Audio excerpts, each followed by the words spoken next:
Have you ever noticed that the hardest part of healing isn't learning who you are when you're healed? It's accepting that not everyone has gotten to come with you on that journey. Nobody prepares you for that part.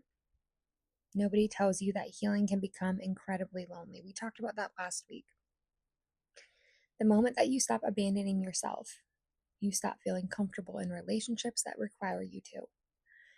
There comes a moment when you realize that maybe you're not angry anymore. You're not trying to prove your worth. You're not trying to convince people to love you. And suddenly, those relationships that once felt normal begin to feel incredibly heavy. Not because those people necessarily changed, but because you did. And that's where we left off last time. Welcome back to Staying in My Lane podcast. If you listened to last week's episode, we talked about healing. And healing changes your relationships, sometimes permanently. And if you're in that season right now, I want you to know that you're not broken. You're becoming someone your old life was not designed for. The version of you that built those relationships, well, one thing I've learned is that we often build relationships from the version of ourselves that existed at that time. Maybe you were that people pleaser we talked about, the fixer, the peacemaker, the person who always apologized first. So naturally, you're attracted to people who benefited from that version of you. And I recently watched a video on TikTok, and I ended up doing my own research on the love languages. So here's what I learned. While the love languages are well known, there's also such a thing called hate languages or wound languages. This is related into our attachment styles and our attachment trauma.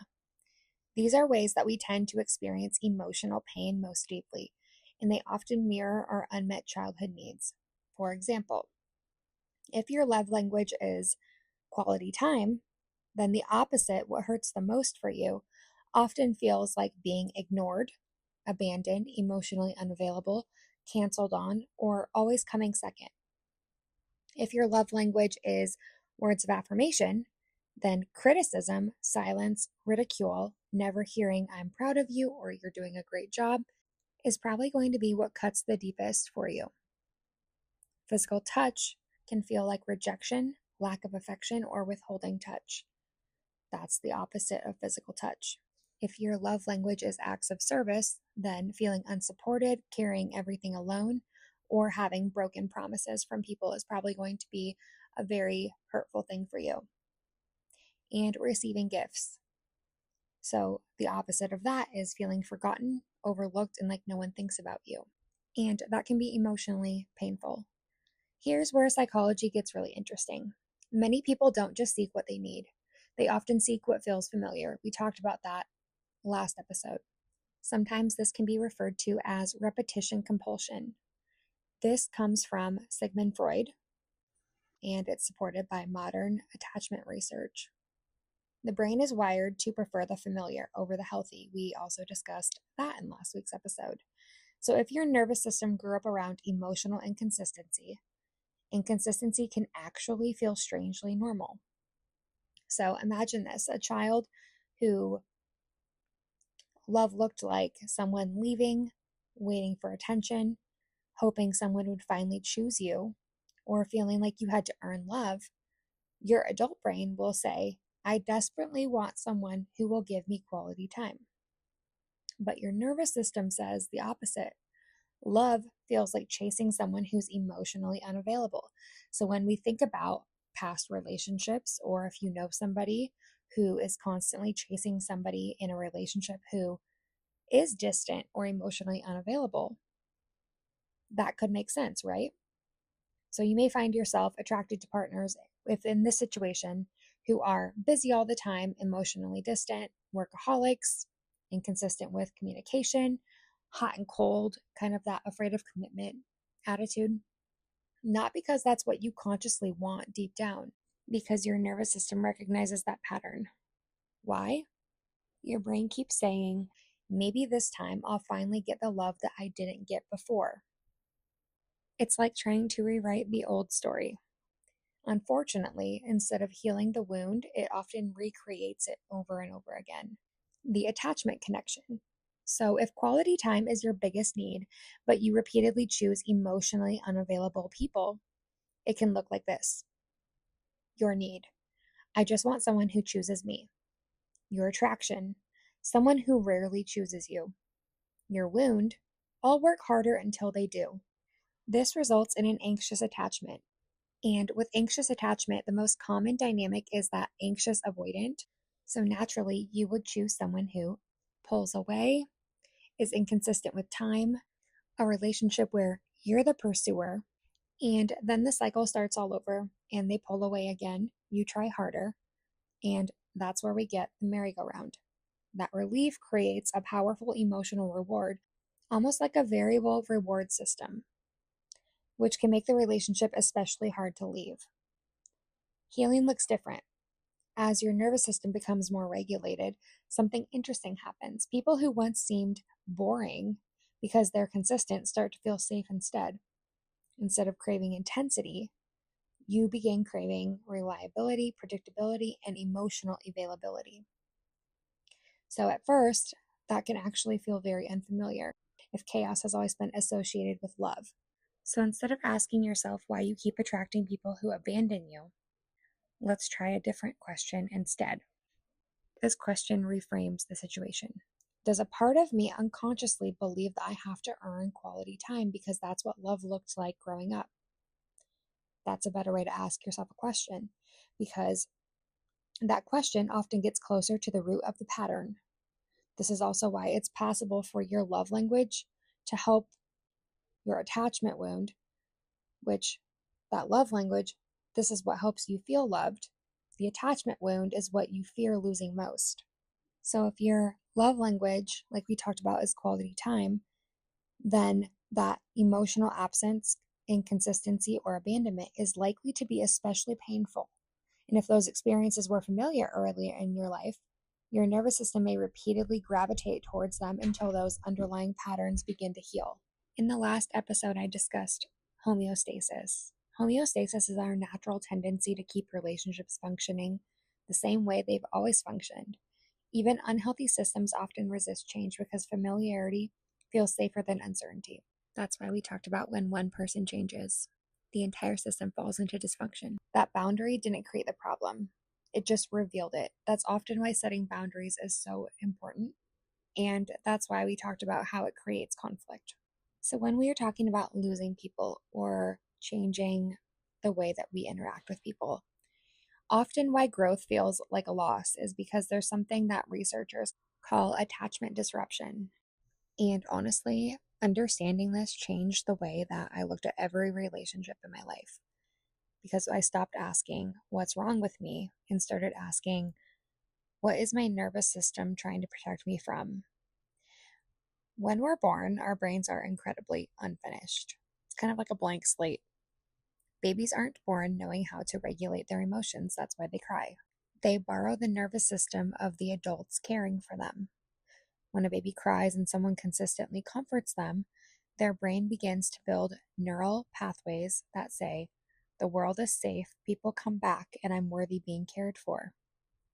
But what happens when that doesn't happen consistently? Which is really sad to think about. What happens when love feels unpredictable?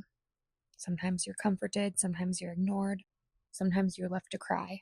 Some people are emotionally available, some people aren't. Sometimes affection has strings attached. The developing brain begins creating a completely different set of beliefs, not consciously, subconsciously. The brain starts preparing for survival instead of connection.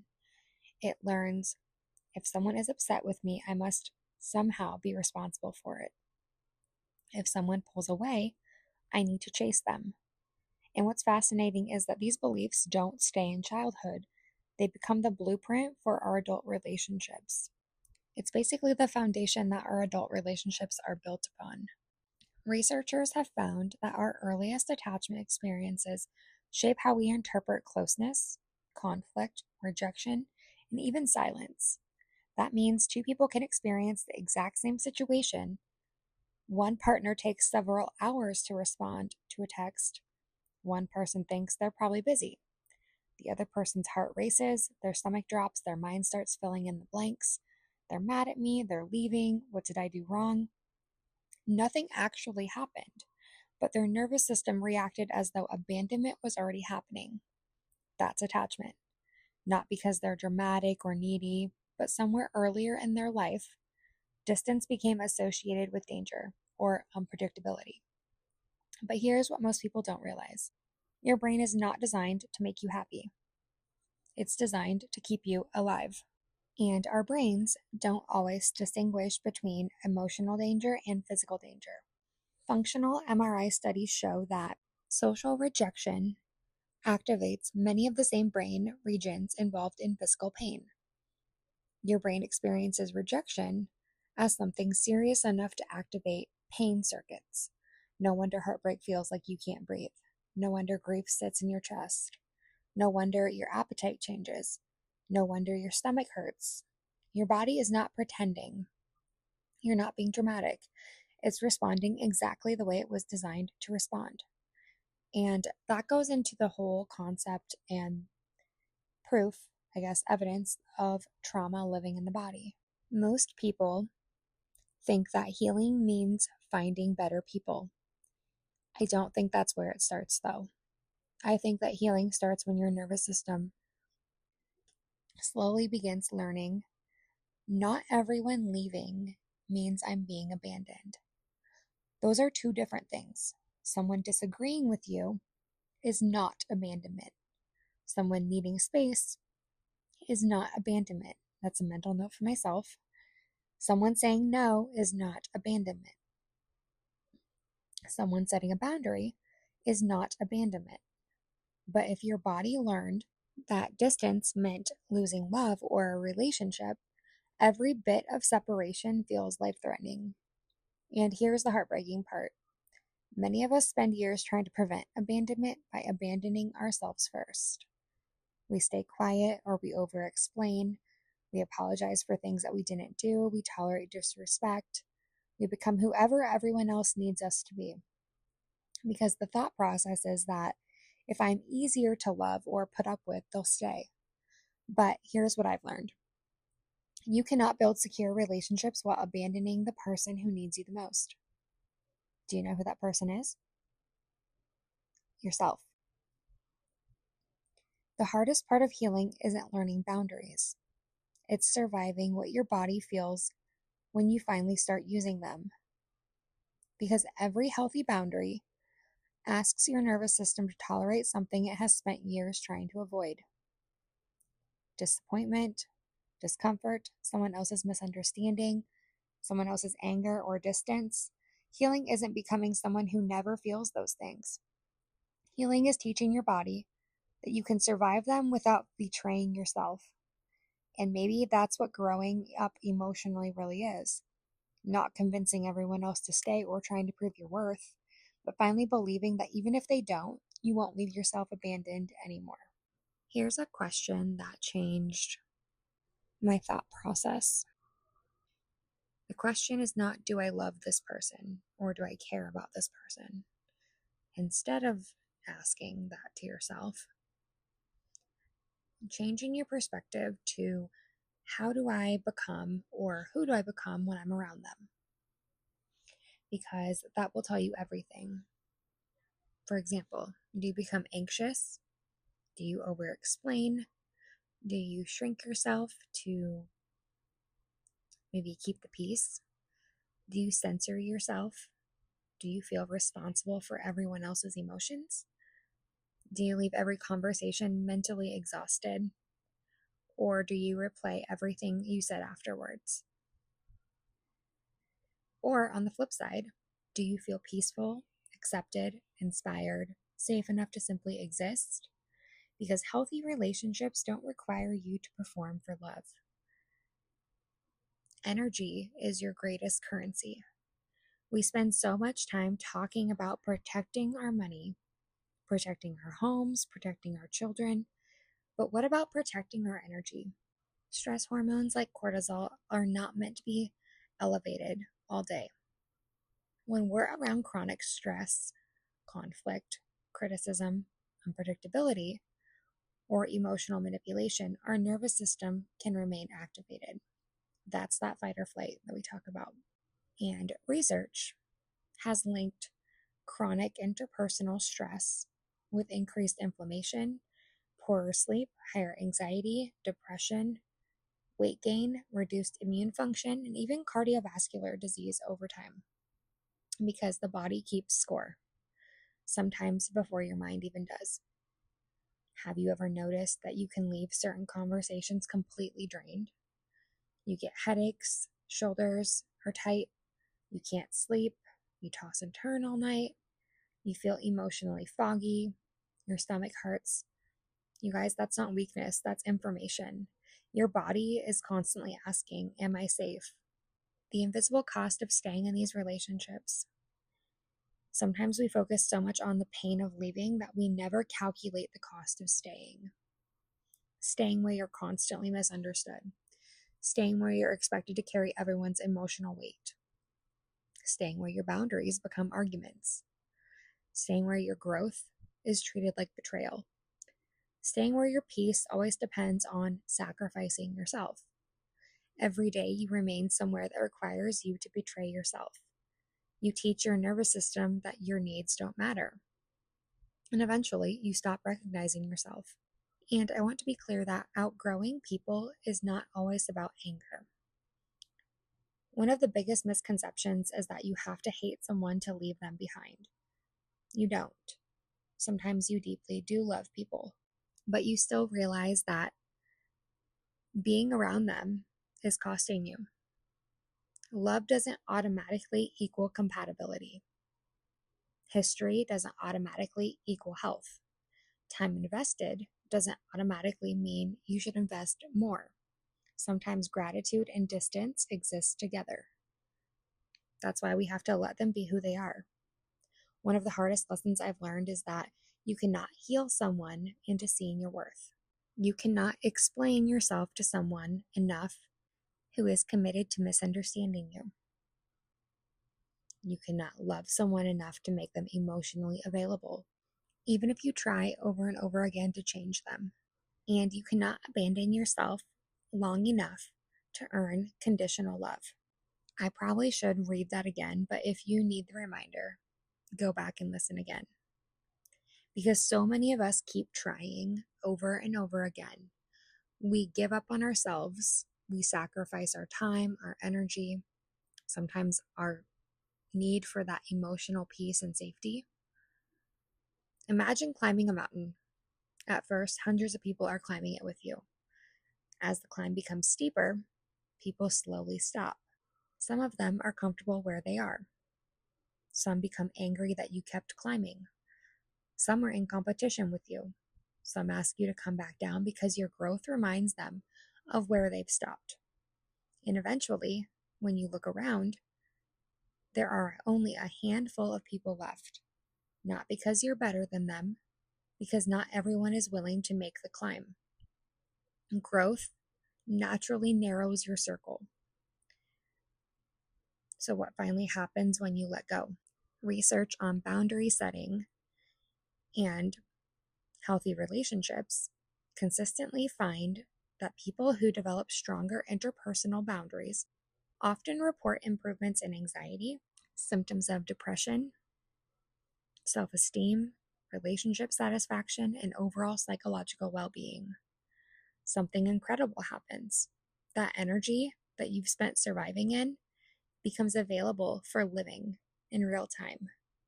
Suddenly you have patience for your children, creativity returns, you laugh, your body feels lighter, you work out, exercise, eat healthier, you sleep better, you start dreaming again, you have energy when you wake up. Because healing is not only removing the pain, it's making room for peace. Some of the most powerful wisdom that I've learned is that healing teaches us that peace doesn't always come from fixing the relationships. Sometimes peace comes from finally accepting that not every relationship is meant to continue the same way forever. Because we've been taught that if we distance ourselves from someone, it means that we're bitter or we're hateful. If we set boundaries, then we're unforgiving, and it's not fair. That if we outgrow someone, we must secretly hate them. Healing is different because you don't have to hate someone to stop giving them access to you. You don't have to prove that they're a bad person to acknowledge that they aren't healthy for your nervous system. You also don't have to make them the villain to finally choose yourself. Because I think sometimes we forget that the most loving thing we can do for ourselves is to stop abandoning yourself just to keep somebody else comfortable. For many of us, especially those who grew up walking on eggshells, love became a term that was associated with self-sacrifice. We learned that keeping the peace meant staying quiet, that being good meant tolerating behavior that slowly chipped away at our confidence. We became experts at reading everybody else's emotions while ignoring our own. The problem is that every time that you betray your own boundaries to maintain someone else's approval or to keep the peace, your brain learns a dangerous lesson. My needs are not as important as everyone else. And over time, that becomes your identity. And that is not peace. It's not healthy. It's just living in that survival. Real peace and having that calmness in your life is not the absence of conflict. It's the absence of constant internal conflict. It's waking up and realizing that your body isn't bracing for the next criticism or expecting the worst. It's no longer rehearsing conversations in your head because you're afraid of disappointing someone. And for me, that was something that I've been actively working on for a while. And that's probably the most important one for myself. It's not carrying the emotional weight of relationships that only survive because you keep carrying them. Outgrowing people isn't about becoming arrogant. It's about becoming honest. Honest about what hurts, honest about what drains your energy, honest about what no longer aligns with the person that you're becoming. And the beautiful part to this is you can wish someone well without walking beside them. You can forgive without reconnecting. You can love someone from a distance. You can release someone without resentment. Sometimes healing simply sounds like, I don't hate you. I just love myself enough now that I can't keep abandoning myself to keep this relationship alive. And that's self-respect, because every time you stop abandoning who you are, you make room for something that you've probably been searching for your entire life. When we live in survival, or when we are constantly used to keeping the peace to make others happy, our nervous system was so accustomed to the chaos. It was accustomed to fixing, rescuing, explaining, defending, anticipating.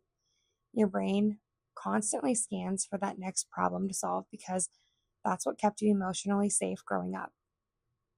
Then one day it's not there anymore. There's no phone calls to rehearse, no arguments to replay, no conversations to dissect, no walking on eggshells, no trying to convince someone to understand your heart. And there's silence. That silence can feel incredibly uncomfortable. Not because you're lonely, but because your nervous system mistakes that peace for that unfamiliarity. And for me, I'm not sure if anybody can relate to this, but it took me a very long time when I was younger to be able to sit in silence without trying to fill that space. If your brain spent years associating love with unpredictability, then stability almost feels suspicious. When you were constantly around noise, silence feels awkward. You start wondering if something is wrong with you because nothing is wrong with you. You catch yourself wanting to text the person who hurt you, text the person that ignored you, not because they've changed or because you want them back in your life, but because we as humans are used to that familiar pattern. And when there's silence, we try to fill that because we are not used to the silence or the boring, not having to fix something. And sometimes we miss having someone to fix. We miss having the pattern. We miss hoping that this time, they'll finally become who you always needed them to be. Then your circle gets smaller and feels like a loss. You scroll through social media, you see people surrounded by friends and family, while your phone feels quiet. And you wonder if you became too much, too guarded, too picky. But what I've learned is that that small circle that we talked about earlier is not evidence that you're failing. It's evidence that you've stopped making yourself available to everyone, to relationships that only survived because you had no boundaries and people benefited from that. Not everyone is going to leave you because you've changed for the worse.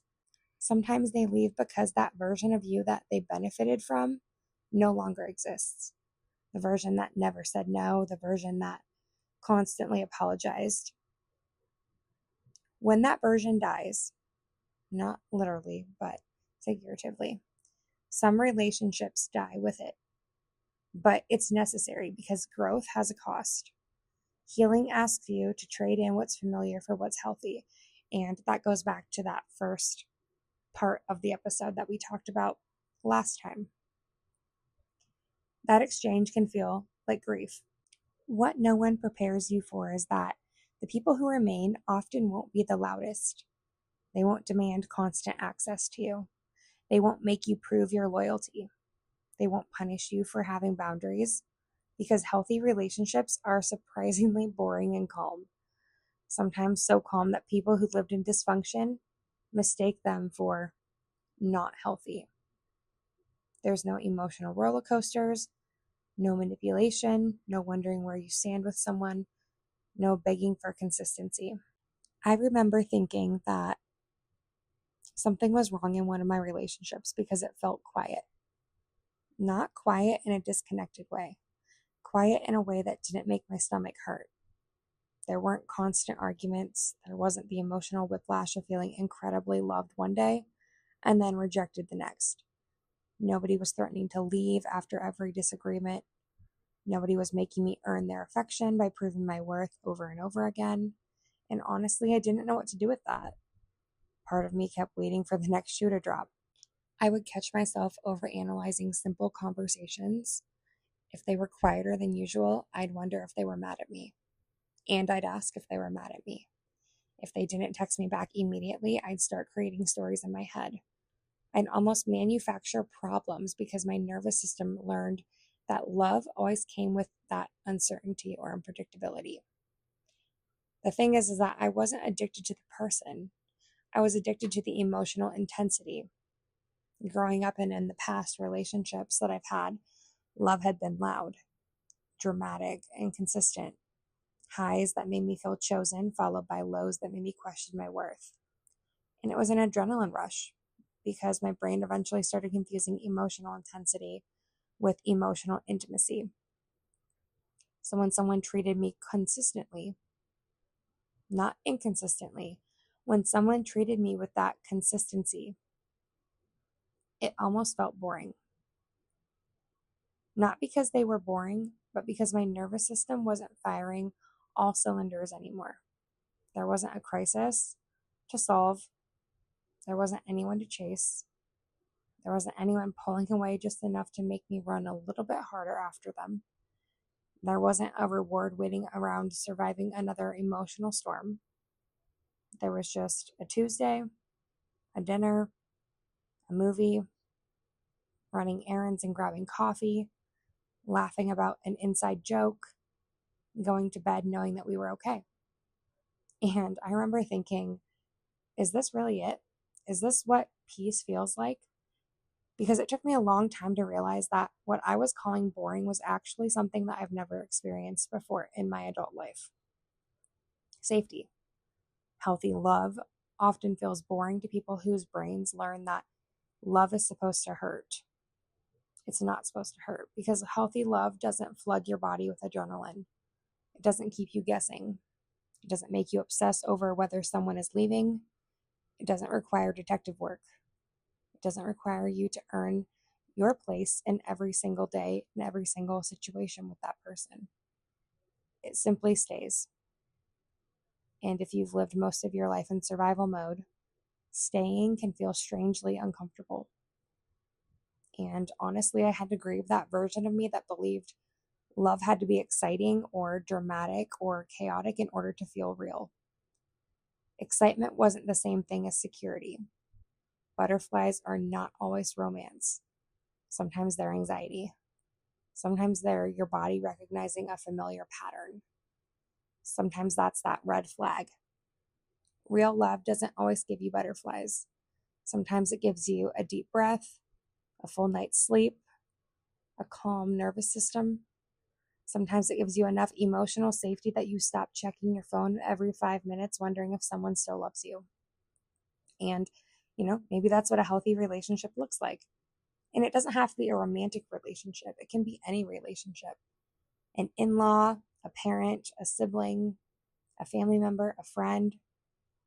I think one of the biggest signs that you're healing isn't that you stopped wanting love, it's that your definition of love changes. You stop chasing the relationships that make your heart race and start choosing the ones that let your nervous system rest. Because in the end, peace is not boring. It's just unfamiliar until your nervous system realizes that it's safe enough to take that rest and be able to be calm, be regulated, and not have to constantly scan the room. One of the things that I've noticed with my own healing journey is that my mind has become so much more quieter. Not because life is perfect, life is far from perfect.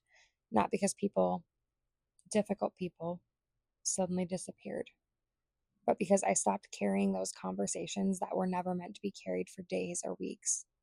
The conversations where you literally go through every word and every tone of voice, every change in facial expression while you're laying in bed or taking a shower. Should I have said that differently? What if they took it the wrong way? Maybe I need to send them a text message to clarify it.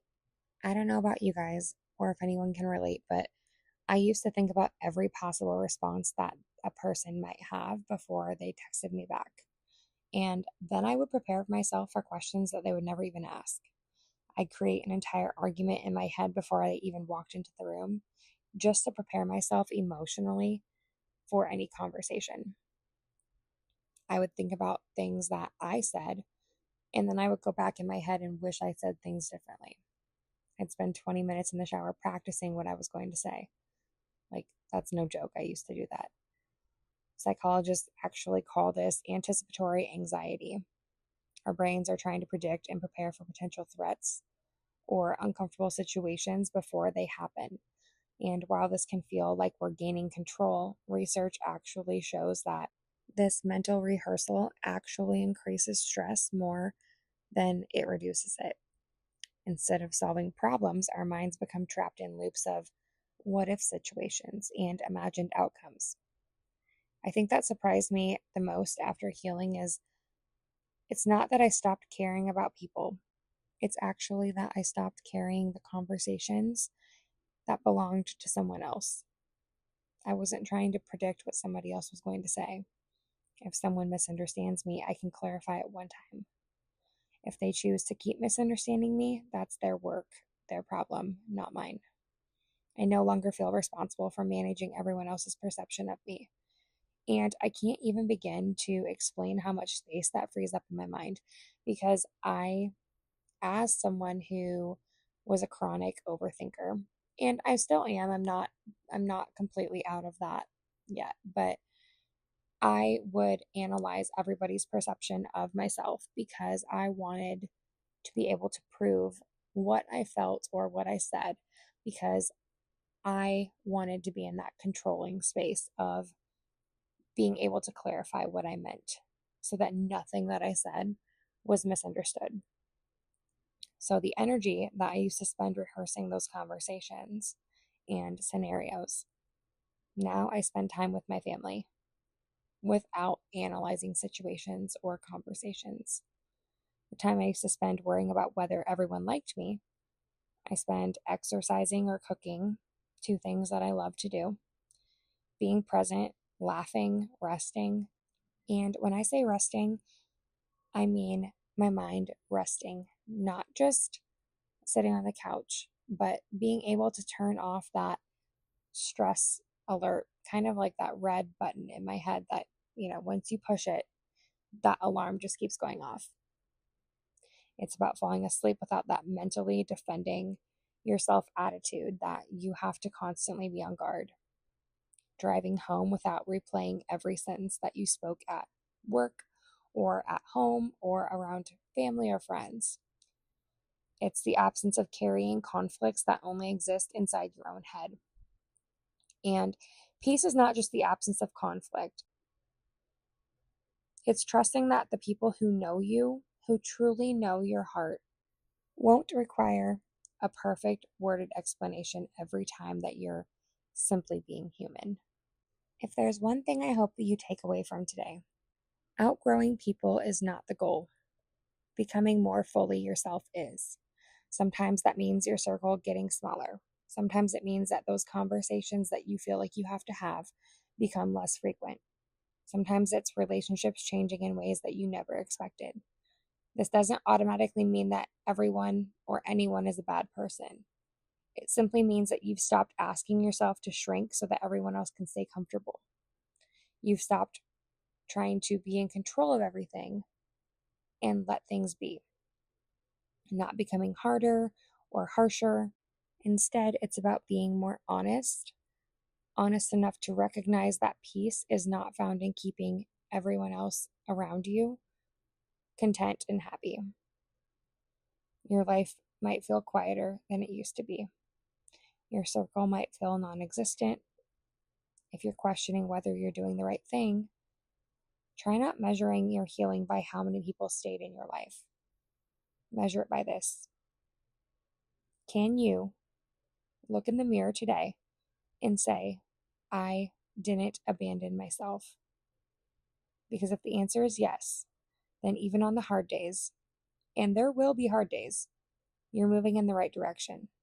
We have more on this conversation, digging a little bit deeper into different topics, touching on certain things, and jumping into a whole bunch of uncomfortable conversations about growth coming up. So stay tuned for next week. I do want to address one thing before I let you go. You may notice that throughout this podcast, I come back to certain ideas more than once. Sometimes I'll tell a similar story or repeat a certain phrase. Sometimes I'll revisit a concept from a different angle. That's intentional. One of the things that we know from psychology and learning research is that meaningful change rarely happens because we hear something one time. Our brains are wired to strengthen neural connections through repetition. So you might think, why does she keep saying the same thing in different phrases or in different wording? It's intentional. The more that we revisit an idea, especially when it's connected to emotion, reflection, real life experiences, or trauma, the more likely it is to become something that we understand and eventually put into practice with ourselves. Think about it this way. Most of us didn't develop our beliefs, coping mechanisms, or relationship patterns overnight. They were built through repeated experiences over many years. Healing often works in the same way.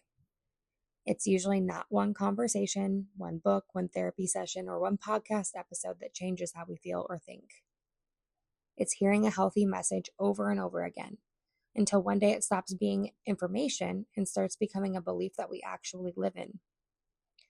That's why I may circle back to certain topic ideas, not because I don't have anything new to say, but because each time that we revisit those things, we bring in a different version of ourselves.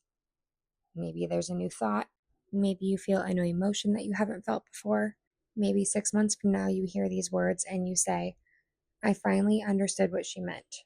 So if you kept thinking through this episode, why is she repeating herself? Know that there's a purpose and a reason that I'm doing it. I'm not trying to fill time. I'm trying to create familiarity with ideas that many of us were never taught growing up. Ideas like self-worth, healthy boundaries, emotional regulation, and choosing peace over people-pleasing. Healing is not about collecting more information. It's about giving your brain enough opportunity to believe something healthier than your story that you've been telling yourself for years. So thank you for continuing to spend time with me. Thank you for trusting me. And if this episode spoke to you, I hope that you'll carry one thing with you this week until we meet again next week. Be patient with yourself. Growth is not measured by how quickly you change. Sometimes it's measured by your willingness to keep showing up, hearing the truth, and allowing it to slowly become part of your new identity and who you are. I'll see you next week. Until then, keep healing, keep growing, and most importantly, don't forget to choose yourself.